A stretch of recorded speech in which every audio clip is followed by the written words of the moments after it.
You'll need a great deal of luck to get out of this. Oh, luck. But then I shall use player's privilege. It's all in the wrists.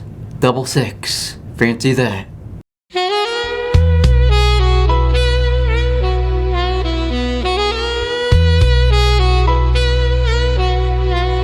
All I wanted was a sweet distraction for an hour or two. Hey. Hello everyone, welcome back to the Real Screen Team. I'm Andrew Thomas. I'm here with Christopher Johnson. Hello, everyone. And we're almost done the Roger Moore Bondathon. Yes, we are. With quite possibly one of my favorite Bond films of the Roger Moore era, and actually one of my favorites of the whole franchise. And really, I have a feeling that this should have been Roger Moore's last film.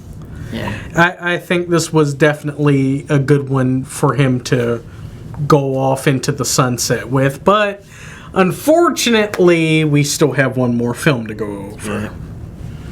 So, why don't I go ahead and get into the synopsis? Okay.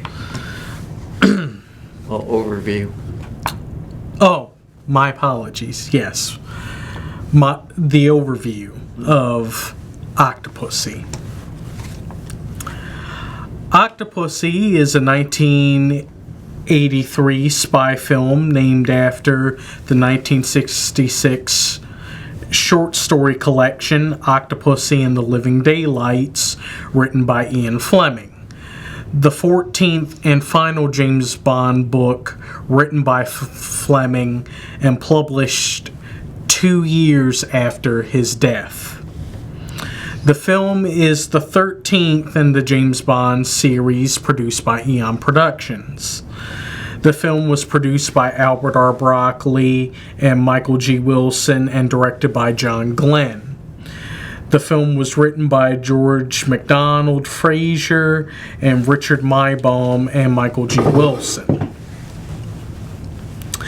Octopussy is the 6th film to star Roger Moore as James Bond alongside Maud Adams, Louis Jourdan, Christina Wayborn, and Steven Bernkoff.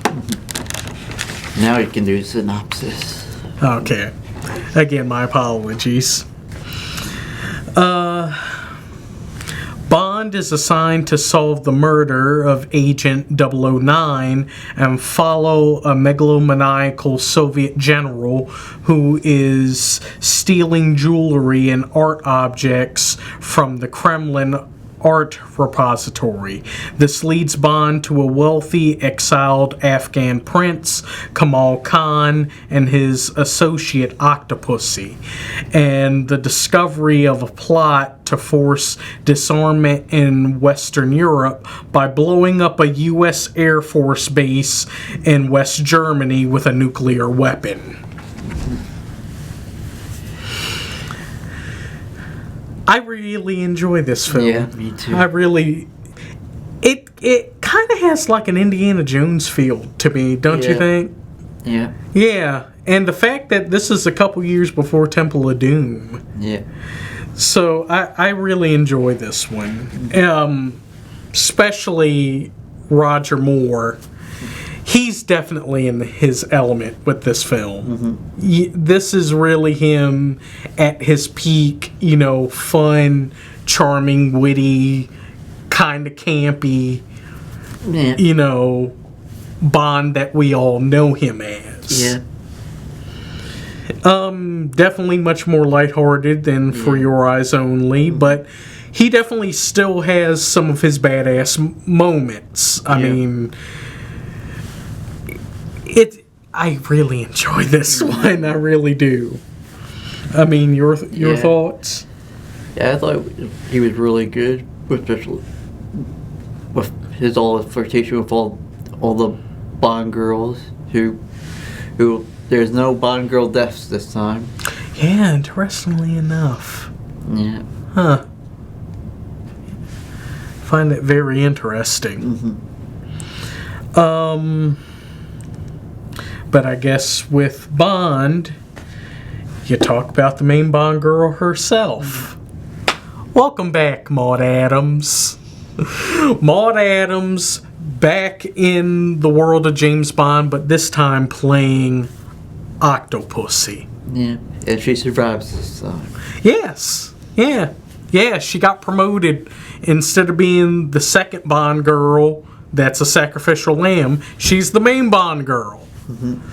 And interestingly enough, at first she's kind of the villain, but she ends up becoming the main ally for Bond. Mm-hmm. Because, well, she works as a smuggler, and she has her whole island of incredibly attractive women that work with her in her smuggling ring. At the same time, they're also masters at martial arts and self-defense, and they also help her run her traveling circus. Yeah. And she worked with another guy who played Dracula. Well, I guess, might as well get into one of the main villains. Yeah. Kamal Khan, played by Louis Jourdan. I greatly enjoy his villain. Yeah. Louis Jourdan is fantastic in this. Mainly doing stuff behind her back. Yeah, he's a two-timer. A two-timer. We all thought that, that he would be loyal to Octopussy, but no, he was going to turn on her. And blow her up. Yeah, she was, using that freaking nuclear weapon at her circus when they're performing at that U.S. Air Force base. He was planning on blowing up her and everyone else. They were going to get vaporized. That's low, man. Yeah. That's messed up, man. Yeah, and he's the second Dracula of Christopher Lee. He was in the BBC TV version, playing a sort of French Dracula, sort of. Well, he was French. Yeah. I find that interesting, that Roger Moore dealing with two Draculas. Yeah, and also Maud Adams dealing with two Draculas. Very true. Very true. It's weird. Serendipity. But I really enjoy Kamal Khan, and I also like his henchman, Gobinda, played by Kabir Bendi. Dude is awesome. He's in that same league with Jaws and Odd Job of like ruthless henchmen you would not want to mess with. And plus with him with his beard and his turban, really awesome. And I guess, should we get into the other main villain, or should we go back into our usual MI6? MI6 and then go back to the... Okay. Well, with the MI6 team, of course, Lois Maxwell. Yeah. Once again, is Miss Moneypenny. Great to see her. This time we have a new M. And he's played by Robert Brown. Interestingly enough, we did see Robert Brown in The Spy Who Loved Me.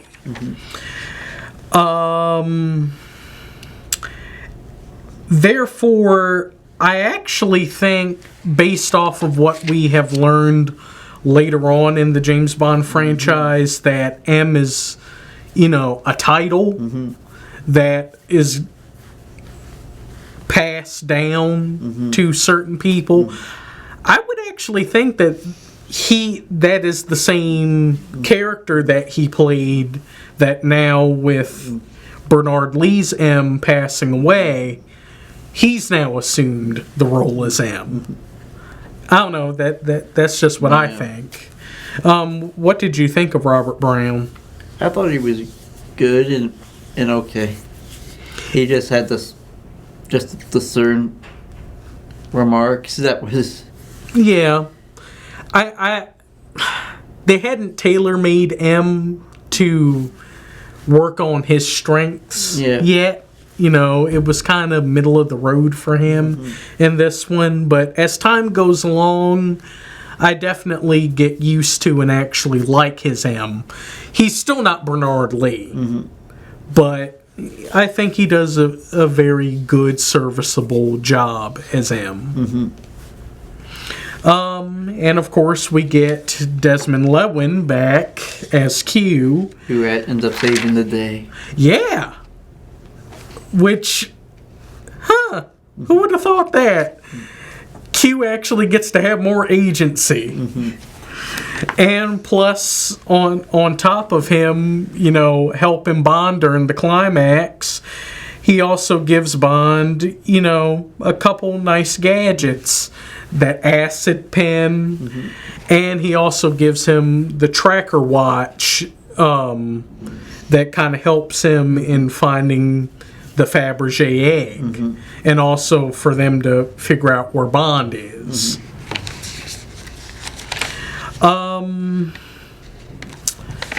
But I guess we should go back into the other villain of the story.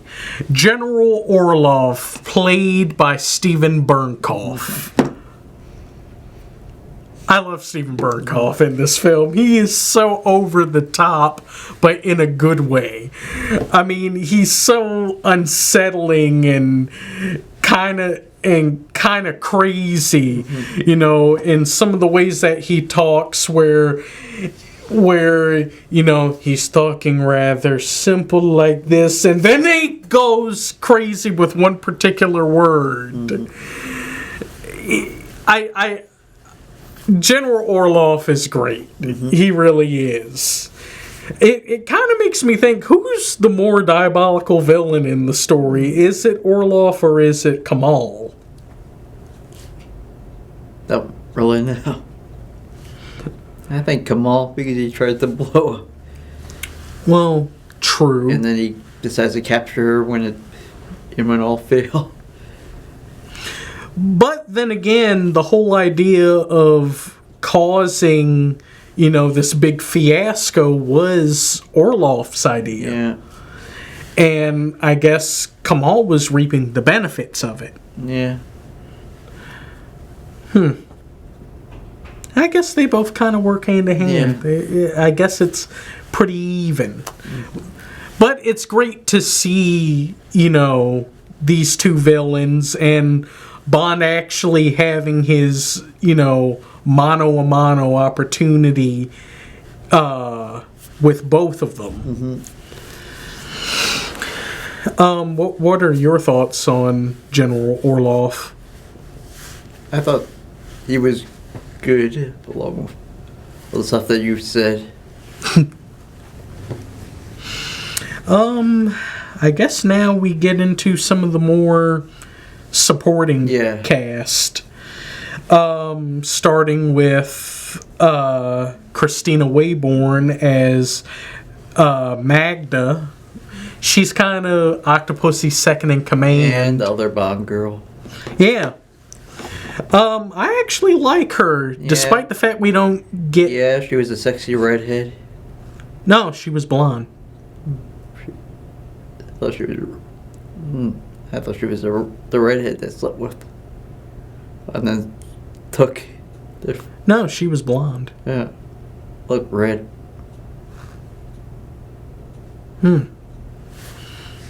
But, hey, I really like her. I like the fact that she's kind of the ringmaster for the circus. Yeah. And plus, she's pretty awesome when it comes to a fight. And she's very, very grateful for Q for saving her and all the other girls. And I think Q was into it. No, he definitely was into it. Yeah. I mean, any additional thoughts? No, that was it. Okay. Of course, Bond needs to have a fellow agent on the field, and he has VJ, played by VJ Amritraj. Mm-hmm. I like VJ. Yeah. You know, he was really cool. Until he got killed. Yeah.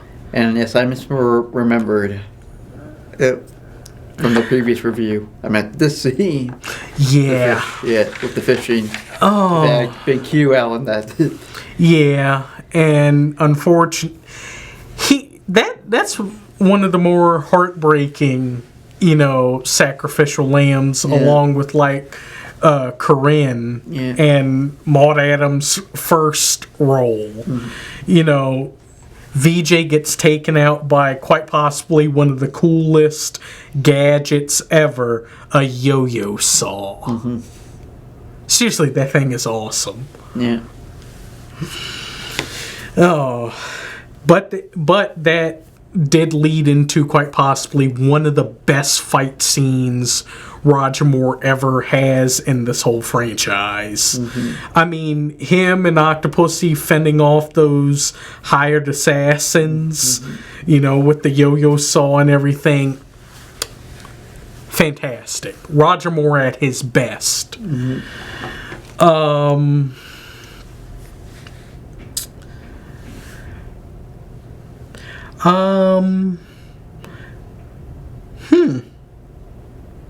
Oh, yes, we also have another appearance by General Gogol. Yeah. Once more.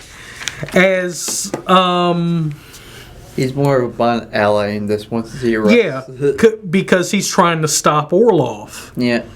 Because, you know, the Soviet Union is trying to, you know, temper down the Cold War and, you know, kind of get on the same page with everyone, while Orloff is like, no! Mm-hmm. I will not allow this to happen. The Soviet Union will be number one. Mm-hmm.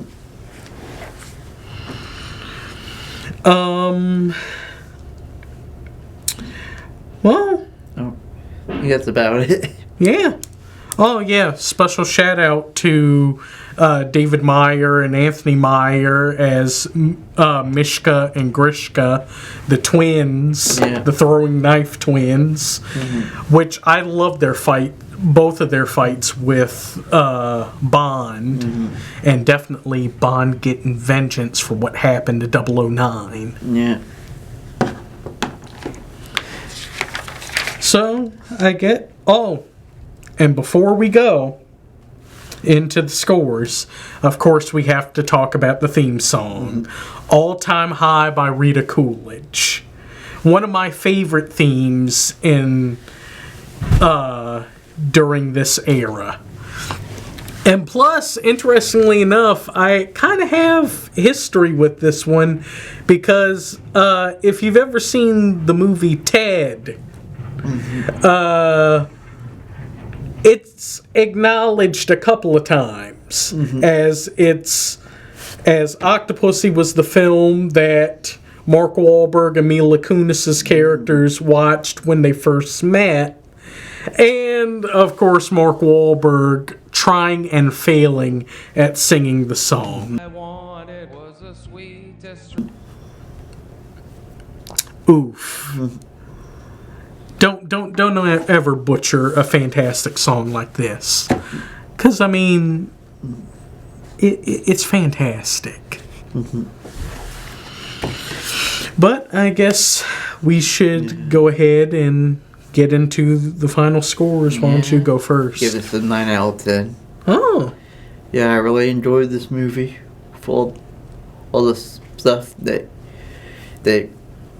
Roger Moore hooks up with a girl who is his age. Well, not necessarily. Yeah. Maud Adams was still younger, but it feels appropriate. Yeah. Along with the hot circus ladies and all that. Yeah. You? For me, I agree with you. I give this a 9 out of 10. It really is one of my favorite Bond films.